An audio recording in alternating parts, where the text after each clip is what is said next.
What's up, ladies and gentlemen? I am Dominic from Play3r.net, and today we're taking a look at the Blue Nessie Microphone. Now, this has some unique features and some things that you might be interested in, but I'm going to go over those and everything else in this video, so hopefully you'll get a good idea of all of that anyway. So, what do you get in the box? Well, you get an instruction book, the microphone itself. The instruction book can go out the way, we don't need that anymore. And snazzy, when I can find it, oh, it's not there, it's over here, a USB cable. Essentially, this allows you to plug this this microphone into your PC or to your Mac, depending on your personal preference. And that is a standard USB 2.0 and a micro USB cable. We don't need it anymore anyway. So what do you get when you buy this microphone? Well, it has some nice inbuilt features. It has an inbuilt pop filter, which is what that black material there is. It's got a custom cardioid condenser capsule. That's a mouthful.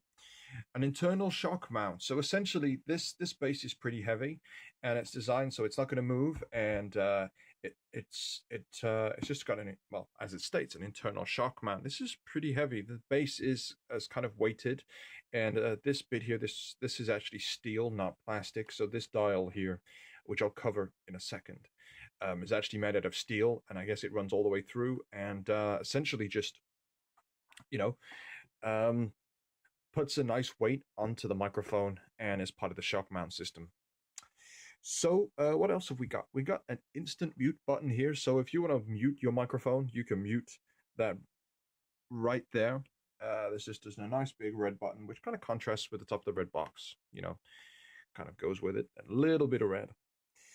You've got a headphone volume control, which is what this dial is here. So I don't know if you can see in the light here. There we go, that's better. With this little red mark, you can increase your volume to its maximum or take it right down to its minimum or whatever you need it to be. And that's because this microphone has an inbuilt 3.5mm headphone jack. Excuse me, allowing you to plug your microphone directly into the headphones and you can hear what's being played into the microphone itself.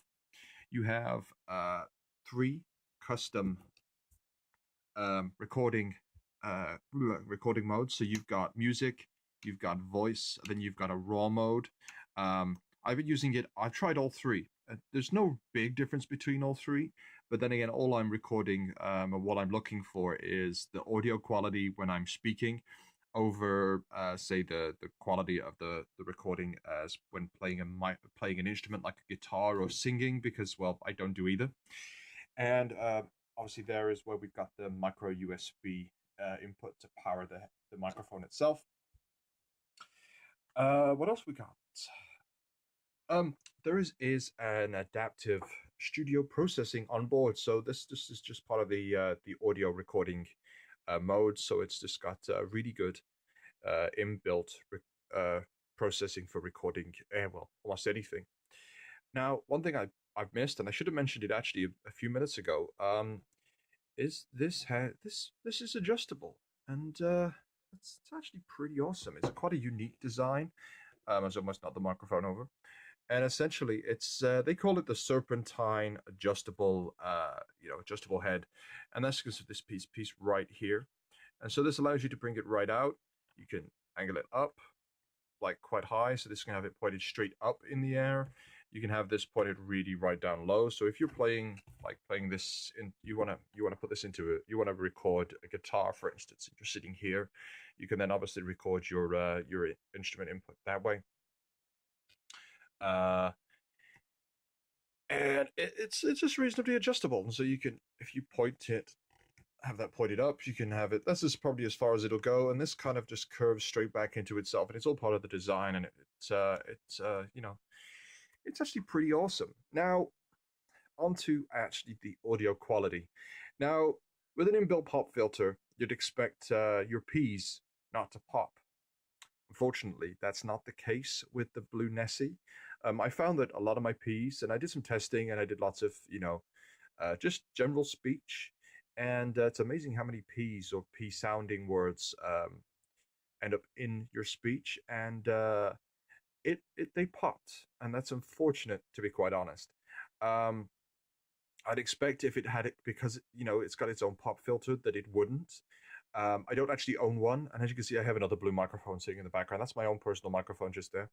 Um, it it kind of like it was kind of disappointing that my piece popped. Overall, I really liked that. I like the design. I think it's quite unique. The build quality is excellent. It's got a mix of materials: plastic, metal, um, and steel, and it's heavy and it looks really nice. And I think that'd look awesome if you had like a blue build, or if you're as a PC user and your peripherals had like blue or this blue or something like that, and you wanted things to match, then that's pretty awesome. But that's just me thinking as a gamer or PC enthusiast. But as a microphone, it's really good. Except well, the P's and the P's, man. It's all about the P's. Don't mind me. Um, Too much coffee this morning. But yeah, so it's kind of like it's slightly disappointing that it's like that. But I guess if you want to fit your own pop filter, which kind of negates the point of having one built into the microphone in the first place, it's kind of disappointing. The pop filter just doesn't work. I don't know if it's just where it's situated or if it's just an issue with the design or what. Overall, like the quality of the recordings was really good. Um, all of the speech was clear. I didn't have to really, tweak anything. It's just USB, so it's straight input. It's there's not much else to do with it. Um, it picked up a fair amount of background noise, and that is unfortunate, but that's just the way things are. I'm in an environment where I have a PC that's running, that's obviously got fans to keep it cool, so that picks up some background noise. I'm right above the front door in this house, so when the front door opens, you can kind of um, hear it thud as it closes, etc., etc. You can expect people to be quiet all the time, so it's kind of it picks up quite a lot of ambient noise, which cannot be helped, and audio post processing can really fix that.